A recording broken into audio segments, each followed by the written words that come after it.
Doctor Shafiqul Islam Masud, আপনার কাছে বিএনপির স্থায়ী কমিটির সদস্য সালাউদ্দিন আহমেদ বলেছে ধর্মের নামে ট্যাবলেট বিক্রি করে জামাত জনগণের সাথে প্রতারণা করছে।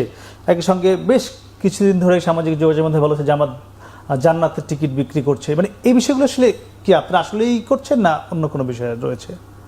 মানে আমাদের দেশে কিছু হলে তো সাংবাদিকদের কাছে তথ্য আসে, তো কোনো একটা টিকিট তো আপাতত আপনারা এখন পর্যন্ত পাওয়ার কথা না। মানে তথ্য অনুসন্ধানে বা কোনো রিপোর্টে কি কোনো টিকিট আপনাদের হাতে এসে পৌঁছেছে, বা কেউ বিএনপিরও যদি কেউ নিয়ে আসতো যে ভাই এই যে জামাত টিকিট বিক্রি করতেছে, এটা আপনাদের কিন্তু ফলো করা উচিত, এটার বাস্তবে এটার কোনো ভিত্তি নাই। এক, দুই হচ্ছে এটা একটা বায়বীয় ব্যাপার। 3 নম্বর হচ্ছে আপনি একজন মুসলিম হিসাবে অথবা একজন হিন্দু হিসাবে জান্নাত জাহান্নাম স্বর্গ মর্ত এটার সাথে তো আপনি রিলেট, আপনি তো এটার সাথে সম্পর্কিত। 3 নম্বর হচ্ছে রিলিজিয়ান বা ধর্মটা বাদ দিয়ে তো কোনো কিছু ধর্মে, আমাদের যে ধর্মে আমরা বিশ্বাস করি সেখানে আল্লাহ সুবহানাহু ওয়া তাআলা পরিষ্কার করেছেন যে আল ইয়াউমা আকমালতু লাকুম দীনাকুম ওয়া আতমামতু নি'মাতি রাদিতু লাকুমুল ইসলামা দীনা। মানে এখানে পরিপূর্ণ জীবন ব্যবস্থা। দিন মানে শুধু ধর্ম না, দিন মানে হচ্ছে মানুষের জন্ম থেকে মৃত্যু পর্যন্ত মাঝখানের সবটুকু সময় এবং ইহকাল পরকাল দুটো মিলে।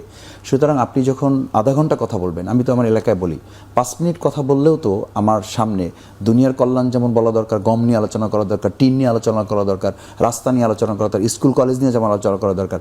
এটা যেমন আমার একটা ইম্পর্টেন্ট পার্ট লাইফের, আমার লাইফের কিন্তু আমার মৃত্যুর পরে জান্নাত জাহান্নামও it's a very important part. সুতরাং সেই পার্ট নিয়ে যদি কেউ আমাকে সতর্ক না করে, আমরা বলি যে আমরা জান্নাতের টিকিট বিক্রির কথাটা হচ্ছে আমাদের উপরে চাপিয়ে দেওয়া, এটা হচ্ছে আমাদেরকে একটা ফোবিয়া তৈরি করা। আর মূলত আমরা যেটা করি সেটা করা উচিত এবং সেটা বিএনপিরও করা উচিত মুসলিম হিসাবে, কারণ তারা তো বলে তারা মদিনা ইসলাম চায়। তো মদিনার ইসলামের মধ্যে তো এটা আছে। রাসূল সাল্লাল্লাহু আলাইহি ওয়াসাল্লাম তো মানুষদেরকে শুধু দুনিয়ার কথা বলেন নাই, তারা তো পরকালের সঙ্গে মানে ঈশার কথা, সতর্কতার জন্য বলেছেন জাহান্নাম থেকে বাঁচতে হবে, জান্নাতে যেতে হবে।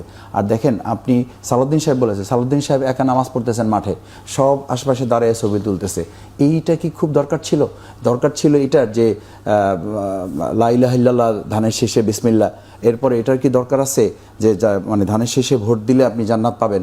এই একটা ভিডিও আছে আমার কাছে, আপনি চাইলে আপনি দেখাতে পারি। ধানের শেষে ভোট না দিলে জান্নাত পাবেন না, এইটা আমার কাছে ভিডিও আছে, এটা দেখাতে পারি। আমি আপনাকে এটা দেখাতে পারি যে শাহজাহান চৌধুরী নামে ওনাদের একজন ক্যান্ডিডেটের ঘর সামনে রেখে উনি বলেছিলেন যে এটা তো হচ্ছে মক্কা শরীফের মতো।